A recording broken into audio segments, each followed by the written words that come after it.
రాజధాని అమరావతిలో ఆగిపోయిన నిర్మాణాలకు పూర్వ వైభవం తెచ్చేందుకు మంత్రి నారాయణ స్వయంగా రంగంలోకి దిగారు. నేలపాడులో గెజిటెడ్ అధికారులు గ్రూప్ డి ఉద్యోగాల క్వార్టర్లను పరిశీలించిన ఆయన మొత్తం 4026 ఇళ్ల అంతర్గత పనులు శరవేగంగా జరుగుతున్నాయని స్పష్టం చేశారు. ఈ సందర్భంగా గత ప్రభుత్వంపై నిప్పులు చెరుగుతూ రాజకీయ కక్షతోనే తనపై తప్పుడు కేసులు పెట్టారని, నిజానికి ఇన్నర్ రింగ్ రోడ్ ఆన్లైన్మెంట్లో ఈడుపుగల్లు వద్ద తన సొంత 60 సెంట్ల స్థలం కూడా పోయిందని మంత్రి సంచలన వ్యాఖ్యలు చేశారు. వర్షాల వల్ల పనుల్లో కొంత జాప్యం జరిగిన మాట వాస్తవమేనని, అయితే ఇక టార్గెట్ ప్రకారం పనులు పూర్తి చేయని పక్షంలో షాపూర్జీ, పలంజీ వంటి నిర్మాణ సంస్థల యాజమాన్యాలపై కఠినంగా వ్యవహరిస్తామని ఆయన హెచ్చరించారు. అయితే గత ప్రభుత్వం 3 ముక్కలు ఆటాడి రాజధాని పక్కన పెట్టి రైతులను అనేక ఇబ్బందులు పెట్టి ఇక్కడ ఒక్క వర్క్ కూడా చేయలే. పాప ఏ కాంట్రాక్టర్లు అయితే ఇక్కడ కాంట్రాక్ట్ చేశారో వాళ్ళ యొక్క మెటీరియల్, వాళ్ళ యొక్క కాంట్రాక్ట్స్ క్యాన్సిల్ చేయలేదు, మెటీరియల్ తీసేవానిలేదు. 5 సంవత్సరాలు వాళ్ళ మెటీరియల్ తీసేవానిలా. ఏది బ్యాలెన్స్ మెటీరియల్ ఉంటుంది కదా, సిమెంట్ కావచ్చు, స్టీల్ కావచ్చు, వాటిని తీసేవాని లేదు, క్యాన్సిల్ చేయలేదు. అనేక ఇబ్బందులు పడ్డారు. అయితే ఈ ప్రభుత్వం వచ్చిన తర్వాత టెక్నికల్ కమిటీ అధికారులతో వేసి అనేక దఫాలు డిస్కస్ చేసి ఎటువంటి లీగల్ ఇష్యూస్, కోర్టు ఇష్యూస్ రాకుండా అవన్నీ సాల్వ్ చేసి వాటిని అథారిటీలో పెట్టి క్యాబినెట్లో పెట్టి అప్రూవ్ చేసి తర్వాత మళ్ళా టెండర్లు పిలవటం జరిగింది. అయితే టెండర్లు పిలిచే లోపల వర్షాలు రావటం, ఈ సంవత్సరం అధికంగా 4 నెలలు వర్షాలు వచ్చి ఆల్మోస్ట్ నవంబర్ దాకా వర్క్ చేయలేకపోయారు. నవంబర్ ఎండ్ నుంచి వర్క్స్ ఎంతో వేగవంతంగా జరుగుతున్నాయి. ఆల్మోస్ట్ తీసుకుంటే డిసెంబరు, జనవరి, ఫిబ్రవరి 3 నెలలే. ఈ 3 నెలలలో ఎంతో వర్క్, అటు హౌసెస్ కావచ్చు, రోడ్స్ కావచ్చు, ట్రంక్ రోడ్స్ కావచ్చు, లేఅవుట్స్ రోడ్స్ కావచ్చు, ఐకానిక్ టవర్స్, అసెంబ్లీ కానీ, హైకోర్టు కానీ, అదేవిధంగా 5 అడ్మినిస్ట్రేటివ్ టవర్స్ కానీ ఎంతో వేగవంతంగా జరుగుతున్నాయి. ఇవన్నీ కూడా అనుకున్న టార్గెట్ ప్రకారం ఏదైతే వాళ్ళకి టెండర్ టైమింగ్స్ ఇచ్చామో దాని ప్రకారం వాళ్ళందరూ కంప్లీట్ చేస్తారు. దాన్ని రెగ్యులర్గా మానిటరింగ్ చేస్తున్నాం. ఇప్పుడు శ్రీనివాస్ గారు అయితే దీని మీద స్పెసిఫిక్గా రోజు హాఫ్ డే కూర్చొని యాక్చువల్ రివ్యూ చెప్తున్నాను. జీతాలు ఇవ్వలేదని ధర్నా కాదు, యాక్చువల్గా వాళ్ళకి ఏదో వాటర్ ఫెసిలిటీ ఆ రోజు మార్నింగ్ షార్టేజ్ అయిందని యాక్చువల్గా.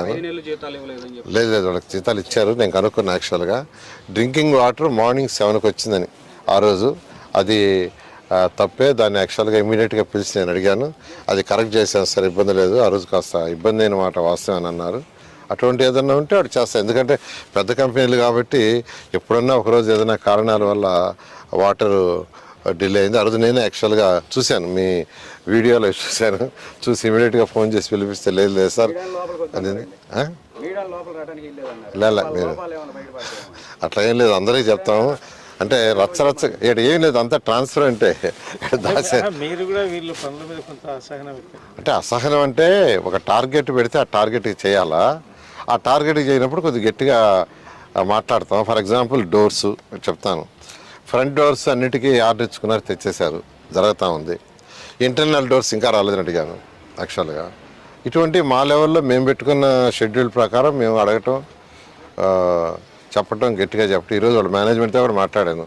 మార్నింగ్ వచ్చేటప్పుడే లక్ష్మణ్ అని ఆయన బాంబే హెడ్ ఆఫీస్లో ఉంటాడు, లక్ష్మణ్ అగర్వాల్, అతనితో మాట్లాడాను. అతను కూడా వస్తున్నాడు, సార్ నేను ట్రైన్లో ఉన్నాను, అందువే ట్రైన్లో ఉన్నాను, ఇంకొక గంటకి దిగుతాను, నేను కూడా వచ్చి మొత్తం రివ్యూ చేస్తాను, 4-5 రోజులు ఉంటానన్నాడు.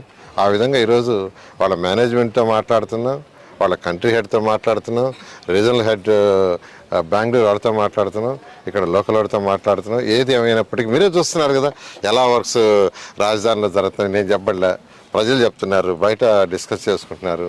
వర్షాలు పోయిన తర్వాత ఎంతో వేగవంతంగా జరుగుతున్నాయి. ఇంత వేగవంతంగా జరుగుతాయని మేము ఎవరు ఊహించలేదని ఈరోజు పబ్లిక్ టాక్. ఆ పబ్లిక్ టాక్ అంటే మీరే బాగుండా మీరే హైలైట్ చేస్తారు, బాగలేకపోయినా మీరే తీసేస్తారు. Okay, thank you.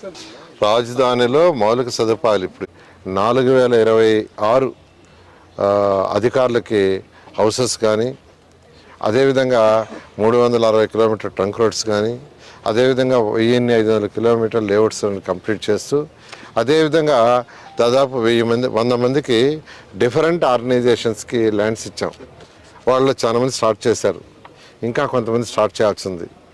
వాళ్ళు అవి కూడా వీలైన తొందరలో స్టార్ట్ చేస్తామని పర్మిషన్ల కోసం వెయిట్ చేస్తున్నారు. సిఆర్డీ అయితే ఇమీడియట్గా పర్మిషన్ ఇస్తుంది. బట్ వాళ్ళ ఫైనాన్షియల్ పర్మిషన్స్ వాళ్ళ కంపెనీలు తీసుకోవాలి, దానికోసం తీసుకుంటున్నారు. అది కూడా అయిపోగానే అది కూడా కంప్లీట్ చేయడం జరిగింది. ఈ విధంగా అమరావతి రాజధాని గత ప్రభుత్వం ఏదైతే నాశనం చేసిందో దాన్ని ఈరోజు గౌరవనీయ ముఖ్యమంత్రి గారి ఆధ్వర్యంలో ఎంతో వేగవంతంగా జరుగుతుంది. ఇవన్నీ కూడా 3 సంవత్సరాలు కంప్లీట్ చేయడం జరుగుతుంది. సార్ ఓ పక్క కార్మికులు జీతాలు ఇవ్వలేదని లేఅవుట్స్ రోడ్స్ కానీ అవన్నీ మొలకు సదాలే. యాక్చువల్గా ఉత్తర రోడ్లు అయితే 3 నెలలు అయిపోతాయి. ఈ కంపెనీలు ఉత్తర రోడ్లు అయితే 3 రోజులు. ఇక్కడ మెయిన్ ఏంటంటే అండర్ గ్రౌండ్ డ్రైనేజ్ యూజిడి మొత్తం చేస్తున్నాం. అదేవిధంగా ఎలక్ట్రికల్ కేబుల్స్ అన్నీ గ్రౌండ్లోనే, ఇట్లా ఓపెన్గా ఉండవు.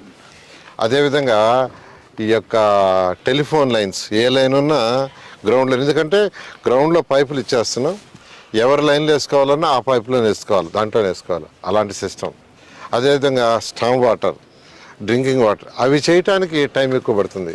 అవి ఒకసారి అయిపోతే రోడ్డు అనేది చాలా ఫాస్ట్గా అవుద్ది. బహుశా రేపు జూన్ లోపల, రేపు కమింగ్ జూన్ వర్షాలు వచ్చే లోపల గ్రౌండ్ లోపల ఏదైతే చేయాలో అవన్నీ కూడా కంప్లీట్ చేసేట్టుగా చేయమని చెప్పాం. ఆ విధంగా వాళ్ళు కూడా వర్క్ చేస్తున్నారు. ఆ వర్క్ అయిపోతే వర్షాకాలం వచ్చినా ఆ వర్షాకాలంలో కూడా వర్క్ చేసుకోవడానికి వీలుంటుంది. పూలింగ్ జరుగుతుంది. మొన్నే అధికారులు ఇచ్చారు. యాక్చువల్గా నిన్న 3 days బ్యాకే ఆఫీస్ రెవెన్యూ డిపార్ట్మెంట్ ఇచ్చారు. వాళ్ళు పెట్టి యాక్చువల్గా ముందు తీసుకోవటం. ఏం ఫ్రాడ్ అది కాదు. ఇప్పుడు ఏదేదో చెప్తారు వాళ్ళు, ఏది ఆడ ప్రూఫ్ ఉండదు. అర్థం లేదా? నా మీద కూడా వేశారు, నా మీద కూడా రింగ్ రోడ్ అయితే కోర్టులో ఉంది కాబట్టి నేను మాట్లాడకూడదు. నా సొంత స్థలమే పోయింది. నా సొంత స్థలం ఇక్కడ కాదు, ఇక్కడ అనుకోవాలండి. నేను ఎక్కడ కొనలా. విజయవాడలో ఈడిపు గల్లి దగ్గర అట్టయితే రింగ్ రోడ్డు వద్దు 2001లో కొన్న ల్యాండ్. 2021 కాదు, 2001లో 60 సెంట్లు కొనుక్కుంటే అది ఫ్లవర్లో పోయింది. నాకు కూడా తెలియదు. ఈ మధ్య మా వాళ్ళు సార్ అక్కడ బిల్డింగ్ కట్టుకుంటాం, అప్లై చేసుకుంటాం అంటే అప్లై చేసుకోమంటే సిఆర్డీ పెడితే మీ ల్యాండ్ ఇన్నర్ రింగ్ రోడ్లో పోయిందంటే లెటర్ ఇచ్చారు వాళ్ళు. అది పరిస్థితి. ఏంది మళ్ళీ నా మీద కేసు పెట్టారు. కోర్టులో ఉంది కాబట్టి నేను మాట్లాడకూడదు.